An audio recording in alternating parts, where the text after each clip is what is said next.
In my previous video, I started achievement hunting, and the first game I played was Iron Lung. I'd already gotten every achievement from the game, but the game was really short and did not have a platinum trophy. So you can't exactly do a platinum hunt video if you don't have a platinum trophy. With that, the game we're gonna be platinuming today is Sifu. I'm a man of my word. Including the platinum, Sifu has 43 trophies. Now, not a lot of the YouTubers I watch have gone for this platinum, even though this game has been out for quite a while now, as well as it being nominated at the Game Awards. The only person I can really think of is It's Illusion. Really good video, link in the description. Now here's a fun fact. In real life, I too am a Chinese martial artist, so I thought to myself this would be a really fun game to try out, as well as making this video's title not clickbait. From what I've seen through gameplay clips, Sifu does use real techniques not only from Chinese martial arts, but from other martial arts in general. So this should be fun. For example, this double palm strike is used a lot in southern wushu styles. Very accurate. Kicking things off, no pun intended, the game starts off with a tutorial segment, with the main guy we play as looking like Anakin Skywalker. But without a doubt, my favorite part of the game is that it is chock full of references, not only from kung fu movies, but other martial arts and action movies in general. I'll try to point out as many references as we go. It might even get unbearable at times, but hey, you know what? I'm here for it. The game's tutorial is actually pretty simple. You're mostly learning the basics like takedowns and other mechanics. Shortly after, we make our way to the tutorial boss, and it turns out this whole time I was playing as the game's villain, taking revenge on his old Sifu, or in Mandarin, Shifu. Now, the fight in itself is actually really simple. You don't even have a health bar, so this just serves as another tutorial. We make quick work of him and he goes down shortly, with Yang ending the fight in a brutal fashion. And if you've ever seen Jet Li's movie Fearless, there's one part of the movie where he also takes down an opponent in a similar way. After the Sifu goes down, we then get introduced to the game's main protagonist, who is still a child. And shortly after, we get our first trophy for beating the main tutorial. Wait, so are we gonna join him or what? I'm confused.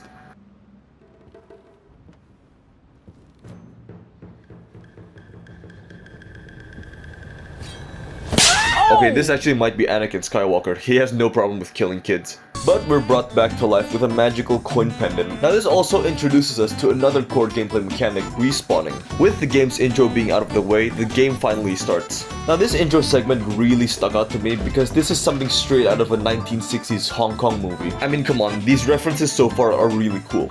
And just like that, we are thrown right into the game. It is now the present day, and our main protagonist... Wait, he doesn't have a name? Okay, I know this is a step up from the previous game we played, but even with how simple Iron Lung was, the developers still bothered to give the main character a name. It's Simon. Never mind that, since he doesn't have a name, I'll call him... Shang. Our main objective of the game is to find the people who killed our father, and take our vengeance. The game is separated into levels, ending in a boss fight, each with one of Yang's group members. The first level is called the squats. Because I was still new to the game, the first thing I did was get a feel for the combat. This level actually has a very similar vibe to the raid, with vertical stairway fights. Even with there being narcotics labs in the building, it is just like the raid.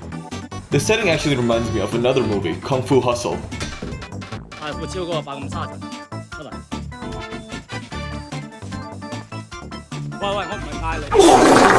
This part is really cool. After entering this hallway, the camera changes into a 2D landscape style angle, which is a direct reference to the movie Oldboy and its legendary hallway fight scene. Or if you're a Marvel fan, this could also remind you of Daredevil, also famous for his hallway scenes. But it is in this corridor I got my next trophy, Lightning Hands, for performing 3 takedowns in 12 seconds. Now, one thing I did not account for was the difficulty in this game. Sifu's aging mechanic depends purely on the difficulty you choose. And because I am playing on the hardest one, you age on depending how many times you've died already. So if say you started the game at the age of 20 and you died once, you would only age 1 year. And if you died twice, you age up 2 years. And so on and so forth. And because I hadn't gotten the combat down yet, I started aging really rapidly. This is how Gen Z feel after turning 20. I died here way more than I care to admit. How people do this on the hardest difficulty is beyond me. While I was progressing through the level, I got another trophy for unlocking my first skill. I started to get really old, however, and I was pretty much on my dying breath. But after dying another time, I got another trophy for reaching the oldest age possible. how are we only getting started? Yeah, we are not beating the game at this age. So I accepted my fate and let the big boy kill me. At this point, this is a punch of mercy. My bones have given out at the age of 73. Holy shit. Gotta run it back now. Yeah, we are not doing this on the hardest difficulty. This is just self-harm at this point. How the fuck do people beat this game on the hardest difficulty? First run is beyond me. So to get this video out in a timely manner, we are not gonna be doing things on the hardest difficulty. I know, get your hate speeches out in the comments. This time around, things were actually way more manageable. Now instead of aging according to how many times you've died, you'll only age 1 year per death. But not long after, I eventually made it back to the big boy. And after getting my shit rocked for a bit, I took him down with a leg sweep and holy shit, he just did a chain punch. But yeah, moving on from here, things were smooth sailing.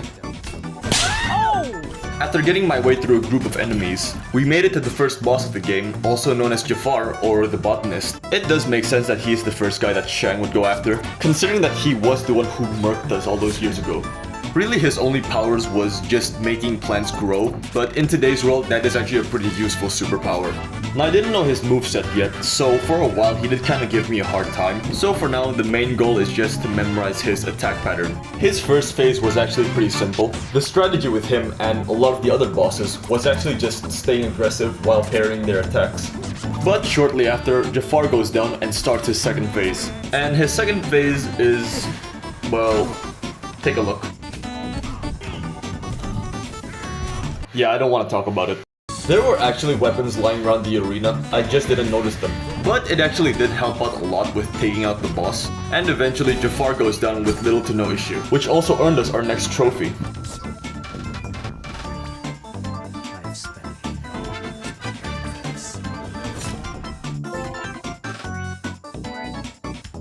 The second level is set inside of a nightclub. Now, I didn't know there were non-hostile NPCs, and, well, just take a look.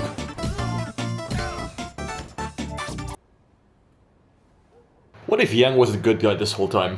This level is one of my favorites, since it is another direct reference to my GOAT, John Wick. From which one? I don't know, there's like one in each movie. It's not a John Wick movie if one of the fight scenes don't give you epilepsy. I mean, come on, even the Juggernauts guarding the door, that's literally straight out of John Wick. In the next room, I got another trophy called Stuntmaster for vaulting over a certain number of objects, a reference to the GOAT himself, Jackie Chan. Now this isn't trophy related, but I wanted to point it out. If you've ever seen the Muay Thai movie Ong Bak, this next mini-boss should look very familiar. From his appearance to his fighting stance, even down to how he moves, they're pretty much the same person. Take a look.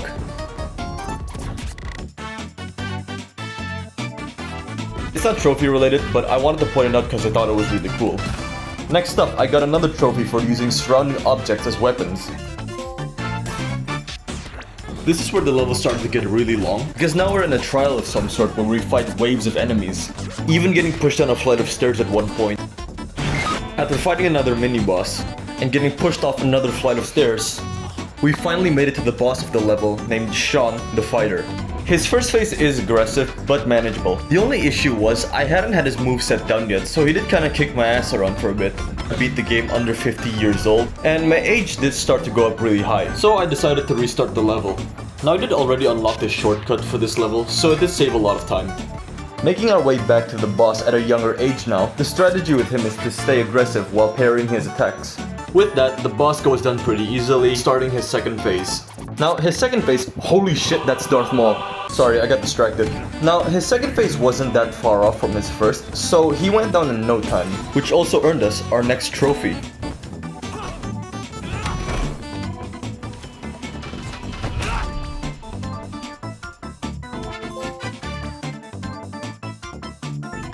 I then get another trophy for permanently unlocking a skill.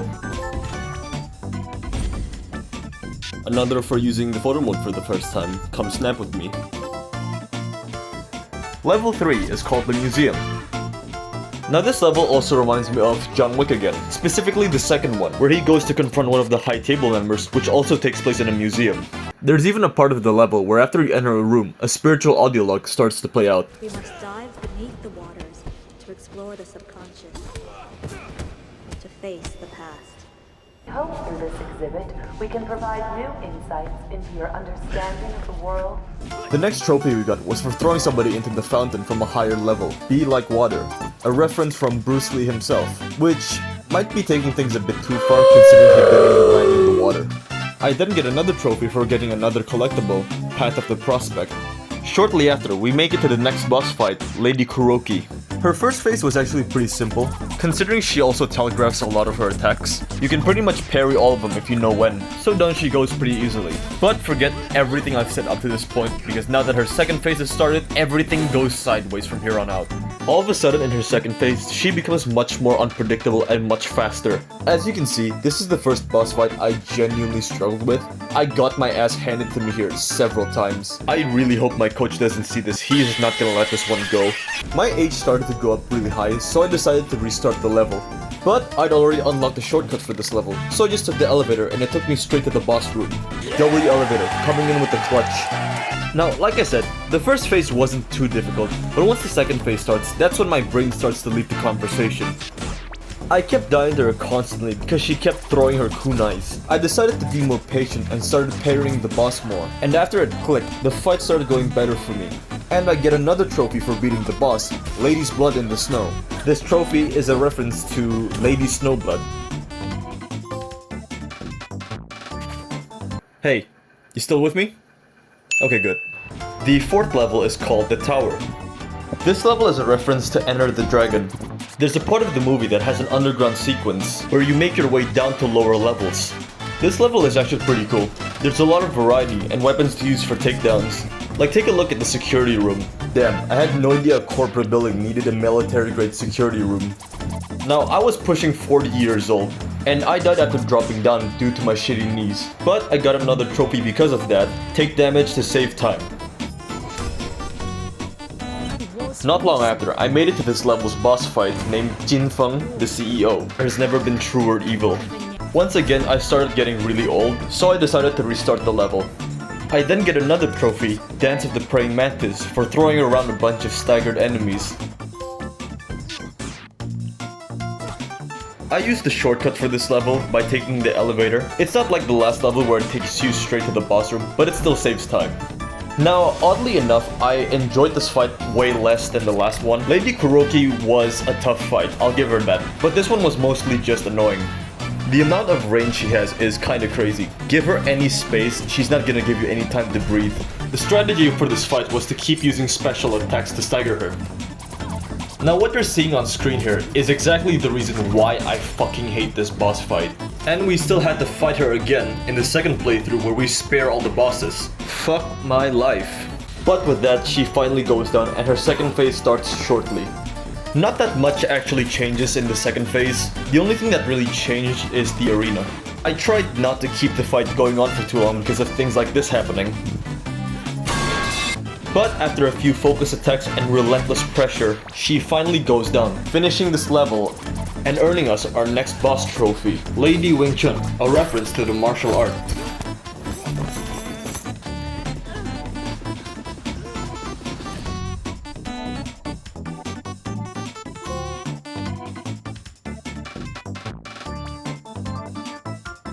The fifth and final level is called The Sanctuary. This level pays homage not specifically to a movie, but to Chinese medicine facilities. But if I had to pick a movie, I'd probably say Karate Kid. This reminds me of the part where Dre and Mr. Han climb the Wudang Mountains. Not much to say about this level, but it is really calming. It is a shame I do have to trash the place. But with that, I made it to the final boss of the game. And the reason why people seek him is because he has the power to pretty much cure any illness. Like, the dude killed a bird just to bring it back to life. Who the fuck does that? The dialogue does implicate to them being siblings or related. That's how I interpret it, at least. A detail I do want to point out is that he does have a very similar moveset to ours. It does make sense considering that they do have the same Sifu. He wasn't exactly a tough fight, but he did keep spamming this one move that stuns you a lot. With his first phase done, we then move on to his second phase. And it's his second phase where he starts changing and gets crazier. He then starts bouncing all over the walls like a cocaine-addicted cartoon character.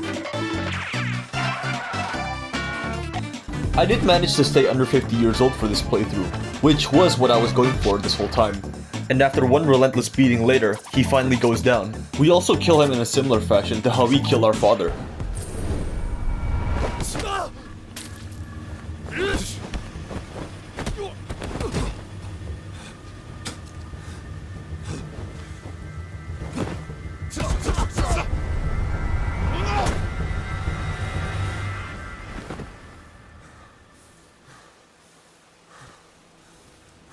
The normal ending is actually the quote-unquote bad ending, because going on a quest of vengeance goes against martial arts teachings.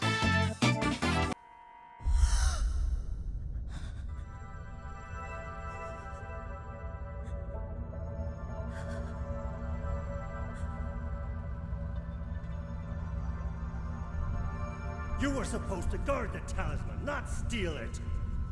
It's the only way to save them, Sifu! You failed to honor your oath. You are unworthy. Now leave.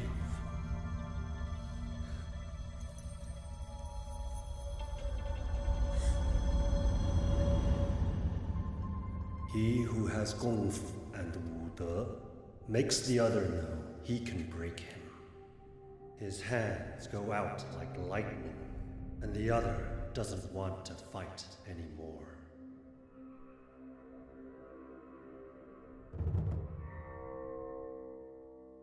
But I got 2 more trophies for beating the game. Scareless for completing the game under 50 years old, and Furious Fists for beating Yang, a reference to Fist of Fury. So that wraps up the first phase of the trophy hunt. Currently, we are standing on 18 trophies. The next thing I decided to tackle, no pun intended, is to do what I call a pacifist, or a redemption run, where instead of killing them, I had to spare all of them to get the true ending. So for now, I'll be running back through every level to find all the collectibles. The next trophy I got, Qigong Essence, is for getting the highest age-based shrine reward for the first time.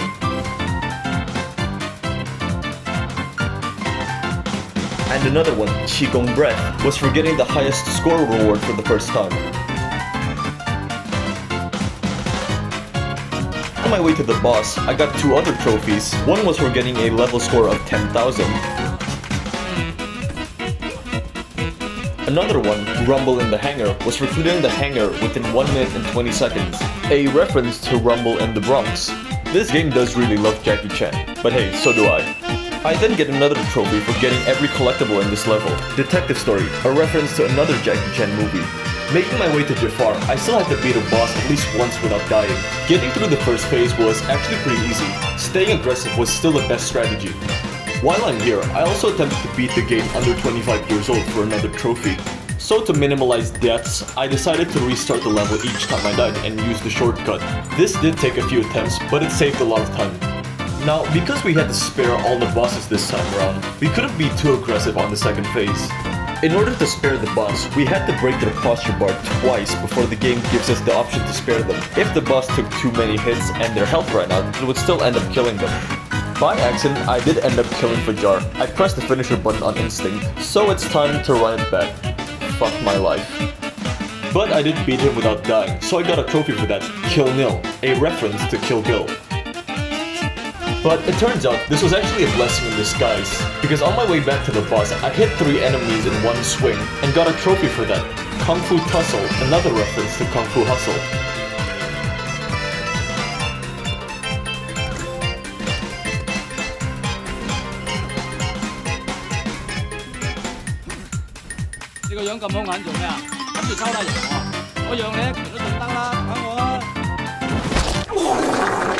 So it actually worked out to my benefit. But then again, a wise old turtle once said, "There are no accidents." I guess that explains why you're here. But I made it back to the boss fight, and with the power of self-restraint, I was able to knock him down once, and the second time, allowing me to win the fight and spare the boss. Believe me, I did not want to do this fight again. You do get a trophy for sparing each boss and obtaining the talismans. For sparing Fajar, the trophy is called Mokyan Master, which is the Wing Chun training dummy.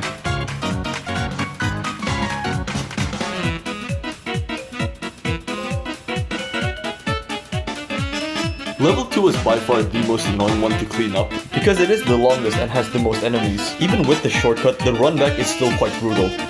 I then get another trophy for getting the highest XP base reward for the first time. Chigongman. Now, if you've ever seen any of my Fortnite videos, I have a friend whose name is David, and one time he joked with me saying that everyone who works at Disney, even the janitors, need to be able to sing. Now, why I say that is because it's basically the same thing for this nightclub. Everyone needs to be a fighter, cause fuck, even the bartenders know how to throw hands. In the next room, I got another trophy, Pit Protector, for taking out the Juggernaut enemy first. This trophy is a reference to the Protector. I then get another trophy for getting every collectible in this level. Drunken Fighter is an obvious reference to Drunken Master, or it's probably because we're in a nightclub. The thing that made this really annoying wasn't the boss fight himself, but the run back to him. Even after you use the shortcut, you still have to go through those trials before the boss. At one point I got so annoyed of running back, I decided to revive myself, and lower my age at a shrine later. Now, this is what I mean when I say you can't be too aggressive if you want to spare the bosses. Because Sean took too many hits, I ended up killing him and ruining this attempt. Why do I do this to myself? This is what I have to do from now on. But anyways, I make quick work of this first phase. I did have to go easier on him this time round, but funny enough, I almost ended up killing him again. He was basically on his dying breath at this point. He doesn't even have a health bar anymore, so the only thing I could really do was just parry his remaining attacks. I do that and eventually he goes down, which got me my next trophy, Tiger on Fire, for sparing him.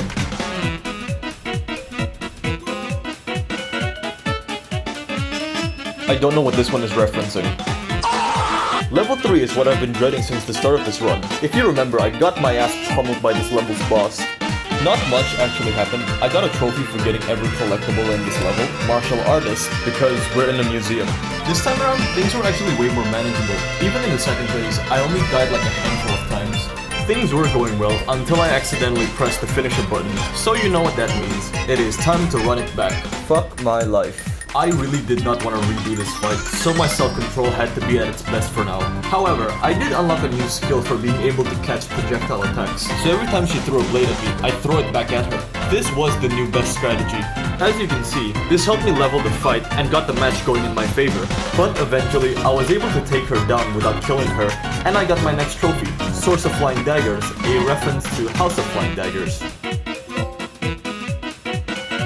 In level 4, I got another combat-related trophy for one-shotting someone with a knife, Sword Stained with Blood, a reference to this wuxia novel. I then found every collectible in this level, Knowledge Greed, because the boss fight is against the CEO. Now, I thought the last boss was annoying, but this one really made me hate my life. This fuck-ass was just as annoying to fight the second time around. Fuck this Bezos boss fight. In the second phase, I had to restrain myself from killing her, because there's no way I'd want to fight this piece of shit a third time. But eventually she goes down. Fuck this bitch. And I got another trophy, Iron Money, a reference to Iron Monkey. And just like that, we have made it to the final level again. I only had one more trophy left related to this level, and if you thought throwing somebody into a fountain was bad, imagine throwing them off of a mountain, which is exactly what we're gonna do, which earned us our next trophy, Warriors from the Mountain, a reference to this Hong Kong movie. Now all there's left to do is to beat the final boss. The difference is here, now Yang has 3 phases, only after you spare every other bosses previously.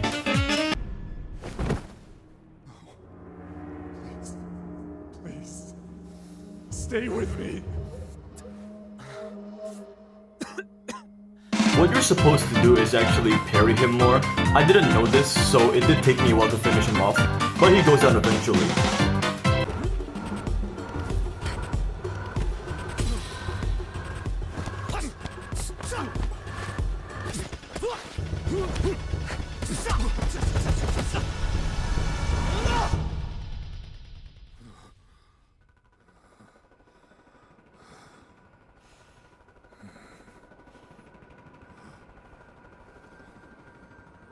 I then got 3 trophies back to back. One for getting every collectible in the Sanctuary, Healing Memory.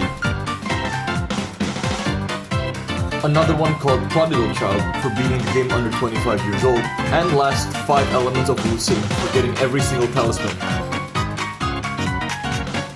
With that, I only had about 3 more trophies left to collect, and all of them were combat related. So the next trophy I decided to go for was Ferocity, Speed, Strength, and Accuracy. And to get this video out in a timely manner, I decided to turn cheats on.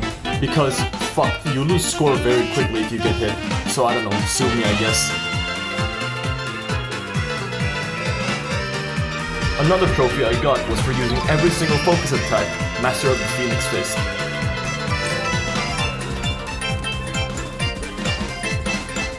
I only needed to get one more trophy, 36th Chamber of Kung Fu. But the problem is, it's not exactly that straightforward. You need to perform every takedown at least once. But the problem is, the game doesn't actually track how many you've done. I think I know why people don't platinum this game. Okay, it wasn't actually that bad. I tried not to stress too much about it and move forward. And it turns out I was only missing one takedown, which was the back takedown while the enemy is on the ground.